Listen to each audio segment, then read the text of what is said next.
አሜሪካ በአየር ንብረት ለውጥ ሁኔታ ሳቢያ ዜጎቿ እየተሰቃዩ ስለመሆኑ የተለያዩ የመረጃ ምንጮች አመልክተዋል።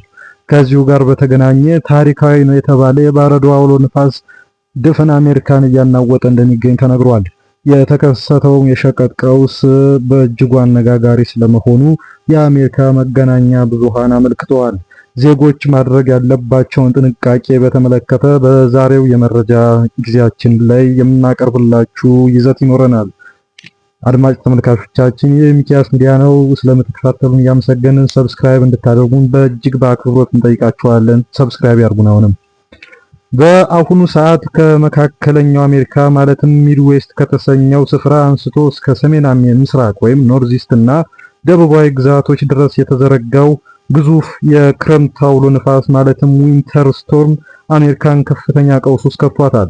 ከቴክሳስ እስከ ኒውዮርክ በሚገኙ ግዛቶች ከ130 ሚሊዮን በላይ አሜሪካውያን በአደገኛ የአየር ሁኔታ ማስጠንቀቂያ ውስጥ ይገኛሉ። ይህ አውሎ ንፋስ በቅርብ ጊዜ ታሪክ ከታዩት ሁሉ እጅጉን የከፋ ስለመሆኑ ተገልጿል።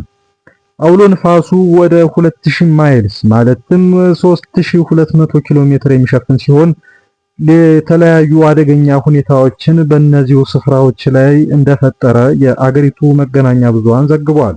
ከነዚህም መካከል የመጀመሪያው አርክቲክ ብላስት ወይም ደግሞ ከፍተኛ ቅዝቃዜ የሚጠቀስ ነው። በሰሜናዊ ግዛቶች የቅዝቃዜ መጠኑ ዊንድ ቺል ከ0 በታች እስከ 50 ዲግሪ ሴንቲግሬድ ማለትም ኔጌቲቭ 50 ዲግሪ ወርዷል።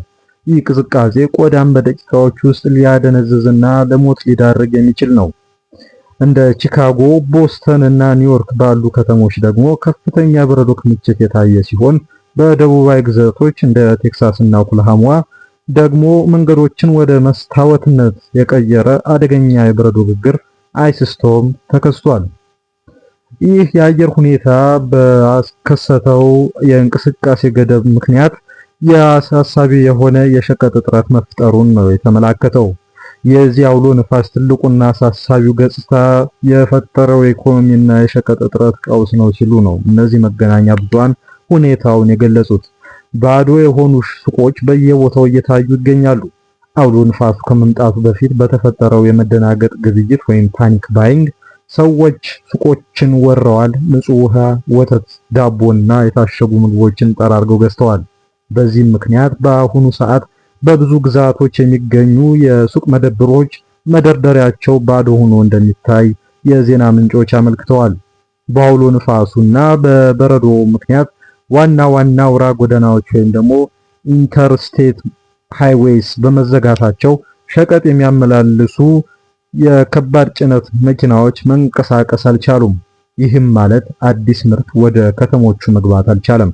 በተለይ ትኩስ የምግብ ምርቶች አቅርቦት ሙሉ በሙሉ መቋረጡ ተነግሯል። የዋጋ ንረት በዚህ ምክንያት ሊከሰት ስለመቻሉ ሲገለጽ ያለውን ውስን ምርት ለማግኘት በሚደረገው ፍክክር የአንዳንድ መሰረታዊ ሸቀጦች ዋጋ በከፍተኛ ሁኔታ ስለማሻቀቡ ተዘግቧል። በሌላ በኩል ደግሞ የኃይልና የመሰረተ ልማት ውድመትም በዚሁ የአየር ሁኔታ ምክንያት ስለመከሰቱ ነው የተመላከተው። የኤሌክትሪክ መቆራረጥ የፈጠረው ይህ የበረዶ ግግር የኤሌክትሪክ መስመሮችንና ዛፎችን በመበጠሱ ከቴክሳስ እስከ ቴኔሲ ባሉ አካባቢዎች በሚሊዮን የሚቆጠሩ ቤቶች መብራት አልባ ወይም የመብራት እጦት ያጠቃቸው ስፍራዎች ለመሆን ተገደዋል። በዚህ አስከፊ ቅዝቃዜ ውስጥ ማሞቂያ ማጣታቸው የሰዎችን ሕይወት አደጋ ላይ ስለመጣሉ ተጠቅሷል። የአውሮፕላን በረራዎች በአብዛኛው ለመሰረዝ ተገደዋል።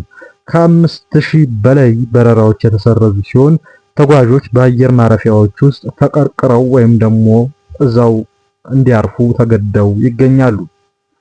እነዚህ ሁኔታዎች ሁሉ ተደማምረው ባለስልጣናት ማስጠንቀቂያ እየሰጡ ይገኛሉ። የተለያዩ ግዛቶች የአስቸኳይ ጊዜ አዋጅ ወይም ስቴት ኦፍ ኢመርጀንሲ ያወጁ ሲሆን ነዋሪዎች በፍጹም ከመኖሪያ ቤታቸው እንዳይወጡ አሳስበዋል።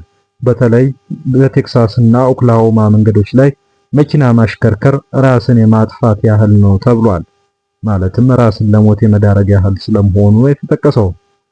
ይህ ሁሉ የአየር ሁኔታን በማስመልከት የተለያዩ የጥንቃቄ ምልክቶች እየተሰራጩ ይገኛሉ። አሁን በዓለማችን ላይ እየታየ ያለው የአየር ንብረት ወቅት ለውጥ ወይም ክላይሜት ቼንጅ ተራ ወሬ ስላለመሆኑ ይህ ብቸኛ ምስክር ነው። የህልውና ጉዳይም ነው። በአሜሪካ የታየው ቅዝቃዜ፣ በሌላ ቦታ የሚታየው ጎርፍና ድርቅ ነገ በእያንዳንዱ ቤት ላለመከሰቱ ዋስትና እንደሌለ ብዙዎች ያምናሉ። ስለሆነም እነዚህን ጥንቃቄዎች እንዲያደርጉ በአክብሮት እናሳስባለን ሲሉ ነው መገናኛ ብዙሃን እየተናገሩ ያሉት። በተለይም የአካባቢው ነዋሪዎች ወቅታዊ የአየር ሁኔታን አስመልክቶ ለዜጎች የሚተላለፍ የጥንቃቄ መልእክትን በደንብ መከታተል እንዳለባቸው ሲነገር፣ መረጃን ከታመነ ምንጭ መከታተልም ደግሞ የዚሁ አንዱ አካል ነው። የአየር ሁኔታ መገመት ወደማይቻልበት ደረጃ ደርሷል።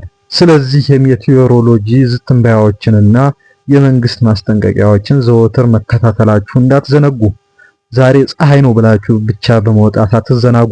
ጃንጥላ ወይም ሞቅ ያለ ልብስ መያዝን ልማድ ያድርጉ። ለድንገተኛ ጊዜ የሚሆን ዝግጅት ማድረግም ከዚህ ውስጥ የሚጠቀስ ጉዳይ ስለመሆኑ ነው የምናየው። በተለይ በአሜሪካ የምትገኙ አድማጮቻችንና ተመልካቾቻችን በየአካባቢያችሁ እንደተመለከታችሁትም እንደተመለከትነውም አደጋ ሲመጣ ሱቆች ሊዘጉ ወይም ባዶ ሊሆኑ ይችላሉ። ስለሆነም በቤቶ ውስጥ ቢያንስ ለጥቂት ቀናት የሚቆይ ደረቅ ምግብና ውሃ ማስቀመጣችሁን እንዳትረሱ። መብራት ቢጠፋ የሚሆን ባትሪ፣ ሻማ ወይም ቻርጅ ያለው ፓወር ባንክ በአጠገቦ አይነጥሉ። ለቤተሰቡ የሚያስፈልጉ ወሳኝ መድኃኒቶችን በተለይ ለስኳር፣ ለደም ግፊት ታማሚዎች አስቀድሞ ማዘጋጀታችሁን እንዳትረሱ። የመድኃኒት መደብሮች በመድኃኒት እጥረት ሳቢያ ክፉኛ መመታታቸውን በማስታወስ ይህን ሁኔታ በአግባቡ ይተግብሩ። የመኖሪያ አካባቢያችሁን ደግሞ መፈተሻችሁን እንዳትዘነጉ። በጎርፍ ተጋላጭ አካባቢ ማለትም ወንዝ ዳርቻ ወይም ተዳፋት ላይ የሚኖሩ ከሆነ ዝናብ ሲበዛ ወይም የአየር ሁኔታው ሲቀየር ለቆ ለመውጣት እጅጉን ዝግጁ መሆናችሁን አትዘንጉ። የቤቱ ጣራ ወይም ግድግዳ ንፋስና ዝናብ መቋቋም መቻሉን በደንብ ያረጋግጡ። ይህን ሳያረጋግጡ ከቀሩ ግን ዝናቡም ሆነ ንፋሱ የቤቶውን ጣሪያና ግድግዳ መገነጣጠሉ አይቀርምና ለህፃናትና ለአረጋውያን በጣም የተለየ ትኩረት መስጠታችሁ እንዳትረሱ። የአየር ንብረት መዛባት በቀላሉ የሚጎዳው ህፃናትንና አቅመ ደካሞችን ነው። በከባድ ቅዝቃዜም ሆነ በከባድ ሙቀት ወቅት ከአየር ሁኔታው ጋር የሚስማማ አለባበስና አመጋገብ እንዲኖራቸው ያድርጉ። በአጠቃላይ ይህ ሁሉ ችግር የመጣው ተፈጥሮን በእጅጉ ስለበደልን መሆኑን በማሰብ መፍትሄው ግን ሩቅ እንዳልሆነ መረዳት ይኖርብናል። ዛፍ መትከል፣ የፕላስቲክ ቆሻሻዎችን በአግባቡ ማስወገድና የውሃ ቁጠባን ማበረታታት ለነገ የማይባል ጉዳይ መሆኑን በማሰብ ይህ የክረምት ሁኔታ ሲያልፍ የአካባቢ ጥበቃ ላይ አተኩራችሁ እንድትሰሩ ነው በአክብሮት የምንጋብዛችሁ። ይህ በተለይ በአሜሪካ ለምትገኙ አድማጭ ተመልካቾቻችን የቀረበ የጥንቃቄ መልእክት ነው። ስለተከታተላችሁን ያመሰገንን። አካባቢ ተኮር የሆኑና ወደ እናንተ ጋር የተያያዙ መረጃዎችን ይዘን ተመልሰን የምንመጣ ይሆናል። ሰብስክራይብ ማድረጋችሁን አትርሱ። የደወል ምልክቱን ይጫኑ። ከቻላችሁ ደግሞ ሜምበርሺፕ ፎርም በመሙላት አባል በመሆን ቻናላችንን ደግፉ እንላለን። መልካም ቀን ይሁንላችሁ።